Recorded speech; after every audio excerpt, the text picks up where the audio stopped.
നമസ്കാരം സുഹൃത്തുക്കളെ, ഇന്ത്യയിൽ വലിയൊരു ചരിത്രപരമായ മാറ്റത്തിന് തുടക്കമാവുകയാണ്. നീണ്ട 16 വർഷത്തെ കാത്തിരിപ്പിന് ശേഷം രാജ്യം 2027 അതിൻ്റെ അടുത്ത ജനസംഖ്യാ കണക്കെടുപ്പിലേക്ക് കടക്കുകയാണ്.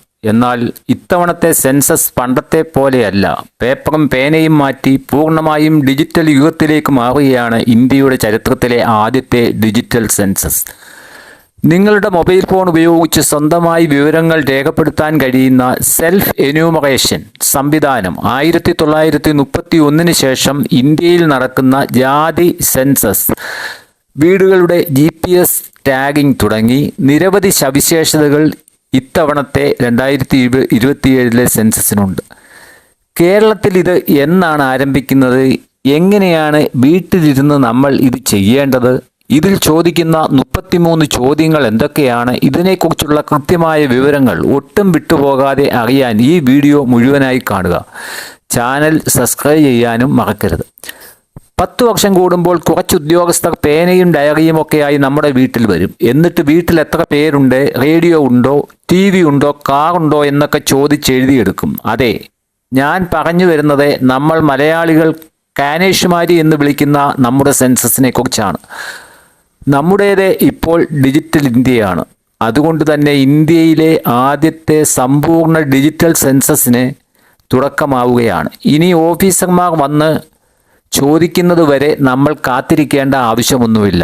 നമുക്ക് സ്വന്തം മൊബൈൽ ഫോണോ അല്ലെങ്കിൽ കമ്പ്യൂട്ടറോ ഉപയോഗിച്ച് വീട്ടിലിരുന്ന് ചായയും കുടിച്ച് വളരെ എളുപ്പത്തിൽ ഈ വിവരങ്ങൾ രേഖപ്പെടുത്താം. അതിനെയാണ് സെൽഫ് സെൻസസ്, സെൽഫ് എന്യൂമറേഷൻ എന്ന് പറയുന്നത്. ഇതെങ്ങനെ ചെയ്യണം? കേരളത്തിൽ ഇതിൻ്റെ തീയതികൾ എപ്പോഴൊക്കെയാണ്, എന്തൊക്കെ കാര്യങ്ങൾ ശ്രദ്ധിക്കണം എന്ന് വളരെ ലളിതമായി ഈ 5 മിനിറ്റ് കൊണ്ട് ഞാൻ നിങ്ങൾക്ക് പറഞ്ഞു തരാം. വീഡിയോ മുഴുവനായി കാണുക. കാരണം ഇത് നമ്മുടെ നാടിൻ്റെ വികസനത്തിന് ഏറ്റവും പ്രധാനപ്പെട്ട ഒന്നാണ്. എന്താണ് ഡിജിറ്റൽ സെൻസസ്?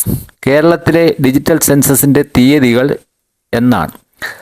ആദ്യമായി നമ്മൾ അറിഞ്ഞിരിക്കേണ്ടത് കേരളത്തിൽ നമുക്ക് ഈ സുവർണാവസരം ലഭിക്കുന്നത് എന്നാണ്. എന്നാൽ കുറിച്ചു വെച്ചോളൂ, ജൂൺ 16 മുതൽ ജൂൺ 30 വരെയാണ് കേരളത്തിൽ പൊതുജനങ്ങൾക്ക് സ്വന്തമായി വിവരങ്ങൾ രേഖപ്പെടുത്താനുള്ള സമയം അനുവദിക്കുന്നത്. അതായത് ജൂൺ 15 കഴിഞ്ഞാൽ നിങ്ങൾക്ക് ഈ പോർട്ടൽ ഉപയോഗിച്ച് വിവരങ്ങൾ നൽകി തുടങ്ങാം. ചിലരൊക്കെ വിചാരിക്കുന്നുണ്ടാവും, അയ്യോ ഈ ഓൺലൈൻ പരിപാടിയൊക്കെ വലിയ പാടല്ലേ, ഇതിപ്പോൾ എങ്ങനെ ചെയ്യും എന്ന്. ഒരു പാടുമില്ല സുഹൃത്തുക്കളെ. നമ്മൾ ഫേസ്ബുക്കിലും വാട്സപ്പിലും ഒക്കെ അക്കൗണ്ട് എടുക്കുന്നതിനേക്കാൾ എളുപ്പമാണ് ഇത്. കേന്ദ്ര സർക്കാരിൻ്റെ ഔദ്യോഗിക സെൻസസ് പോർട്ടലായ se.census.gov.in എന്ന സൈറ്റ് വഴിയാണ് നമ്മൾ ഇത് ചെയ്യേണ്ടത്. ലിങ്ക് ഞാൻ ഡിസ്ക്രിപ്ഷനിലും കൊടുത്തേക്കാം. ഇത് ഇനി എങ്ങനെ ചെയ്യണം എന്ന് നമുക്ക് നോക്കാം. ഇതിന് വെറും 4 സ്റ്റെപ്പുകളാണ് പ്രധാനമായും ഉള്ളത്. സ്റ്റെപ്പ് 1, ലോഗിൻ ചെയ്യുക. ആദ്യമായി നിങ്ങൾ ഗൂഗിളിൽ പോയി se.census.gov.in എന്ന വെബ്സൈറ്റ് ഓപ്പൺ ആക്കുക. പിന്നീട് നിങ്ങളുടെ സംസ്ഥാനം തിരഞ്ഞെടുക്കുക. ശേഷം താഴെ കാണുന്ന ക്യാപ്ച നൽകുക. എൻ്റർ ചെയ്യുമ്പോൾ വെൽക്കം പേജിലേക്ക് പോകുന്നതാണ്. അവിടെ നിങ്ങളുടെ കുടുംബനാഥൻ്റെ പേര്, head of the family, mobile number നൽകുക. ഒരു കുടുംബത്തിന് ഒരു മൊബൈൽ നമ്പർ മാത്രമേ നൽകുവാൻ പറ്റുകയുള്ളൂ. ഉടൻ തന്നെ ആ മൊബൈലിലേക്ക് ഒരു OTP, അതായത് 1 ടൈം പാസ്വേഡ് വരും. അത് ടൈപ്പ് ചെയ്ത് ലോഗിൻ ചെയ്യുക. ഇനി സ്റ്റെപ്പ് 2, നിങ്ങളുടെ വീട് കണ്ടെത്തുക. ലൊക്കേഷൻ അടുത്തതായി സ്ക്രീനിൽ ഒരു മാപ്പ് തെളിഞ്ഞു വരും. GPS സഹായത്തോടെ നിങ്ങളുടെ വീട് സ്ഥിതി ചെയ്യുന്ന കൃത്യമായ ലൊക്കേഷൻ ആ മാപ്പിൽ അടയാളപ്പെടുത്തുക. അതോടെ സർക്കാരിന് മനസ്സിലാകും നിങ്ങളുടെ വീട് എവിടെയാണ് എന്ന്. സ്റ്റെപ്പ് 3, ചോദ്യങ്ങൾക്ക് മറുപടി നൽകുക. ക്വസ്റ്റ്യൻസ്. ഇതാണ് മെയിൻ പരിപാടി. ലോഗിൻ ചെയ്താൽ നിങ്ങളുടെ മുന്നിലേക്ക് ആകെ 33 ചോദ്യങ്ങൾ വരും. പേടിക്കണ്ട, ഇതൊന്നും പരീക്ഷാ ചോദ്യങ്ങളല്ല. നിങ്ങളുടെ വീടിൻ്റെ അടുത്തുള്ള സൗകര്യങ്ങൾ, കുടിവെള്ളം, വാഹനങ്ങൾ, കുടുംബാംഗങ്ങളുടെ എണ്ണം, വിദ്യാഭ്യാസം തുടങ്ങി ലളിതമായ ചോദ്യങ്ങളാണ്.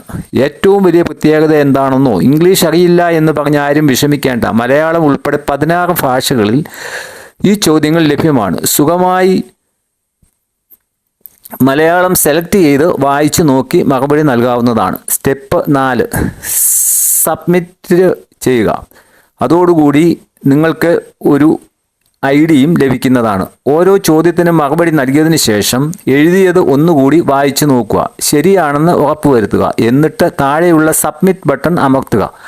അപ്പോൾ നിങ്ങൾക്ക് സ്ക്രീനിൽ ഒരു സെൽഫ് എന്യൂമറേഷൻ SEID ലഭിക്കും. ഇതൊരു മെസ്സേജായും നിങ്ങളുടെ ഫോണിൽ വരും. ഈ ID വളരെ പ്രധാനപ്പെട്ടതാണ്. ഈ ഫോണിൽ സ്ക്രീൻഷോട്ട് എടുത്ത് ഡയറിയിൽ എഴുതി സൂക്ഷിച്ചോ ഈ ID വയ്ക്കുക.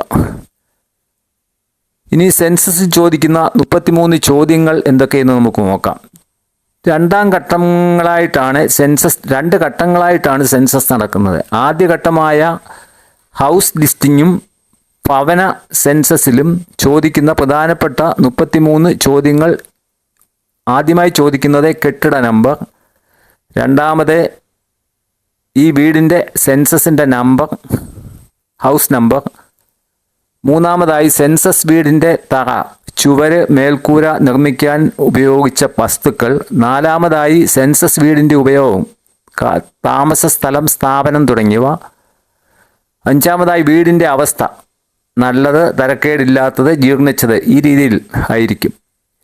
ആറാമതായി ഈ വീട്ടിൽ താമസിക്കുന്ന കുടുംബത്തിൻ്റെ നമ്പർ, ഏഴാമതായി വീട്ടിൽ താമസിക്കുന്ന ആകെ വ്യക്തികളുടെ എണ്ണം, എട്ടാമത് കുടുംബനാഥൻ്റെ പേര്, ഒൻപതാമത് കുടുംബനാഥൻ്റെ ലിംഗഭേദം, പത്താമത് കുടുംബനാഥൻ പട്ടികജാതി പട്ടികവർഗത്തിൽ വിഭാഗത്തിൽപ്പെട്ട ആളാണോ, 11ാമത് ഇത്തവണ പ്രത്യേകത, ജാതി ഉപജാതി വിവരങ്ങൾ ചോദിക്കുന്നുണ്ട്. 1931 ശേഷം ആദ്യമായിട്ടാണ് ഇത്തവണ അത് ചോദിക്കുന്നത്.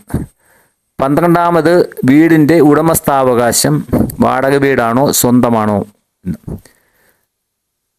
13ാമത് കുടുംബം താമസിക്കുന്ന മുറികളുടെ എണ്ണം, 14 കുടുംബത്തിൽ താമസിക്കുന്ന വിവാഹിതരായ ദമ്പതികളുടെ എണ്ണം, 15 കുടിവെള്ളത്തിൻ്റെ പ്രധാന സ്രോതസ്, കിണർ, പൈപ്പ് തുടങ്ങിയവ, 16 കുടിവെള്ള സ്രോതസ്സിൻ്റെ ലഭ്യത, വീട്ടിനുള്ളിൽ, വളപ്പിൽ അതോ പുറത്തോ, 17 പ്രകാശത്തിൻ്റെ പ്രധാന സ്രോതസ്, വൈദ്യുതി, മണ്ണെണ്ണ, സൗരോർജം തുടങ്ങിയവ, 18ാമത് വീട്ടിൽ ശൗചാലയ ലാട്രിൻ സൗകര്യം ഉണ്ടോ, 19 ശൗചാലയത്തിൻ്റെ തരം, ക്ലോസറ്റാണോ പ്ലെയിനാണോ എന്നാണ്, 20ാമത് മലിനജലം ഒഴുകിപ്പോകാനുള്ള ഡ്രെയിനേജ് സൗകര്യം, 21ാമത് കുളിക്കാനുള്ള സൗകര്യം, കുളിമുറി ഉണ്ടോ ഇല്ലയോ എന്ന്, 22 അടുക്കളയുടെ സൗകര്യം, പുകക്കുഴൽ ഉള്ളതാണോ ഇല്ലാത്തതാണോ, LPG ഉപയോഗിക്കുന്നതാണോ എന്ന്, 23 പാചകത്തിന് ഉപയോഗിക്കുന്ന പ്രധാന ഇന്ധനം, LPG, വിറക്, ബയോഗ്യാസ് മുതലായവ,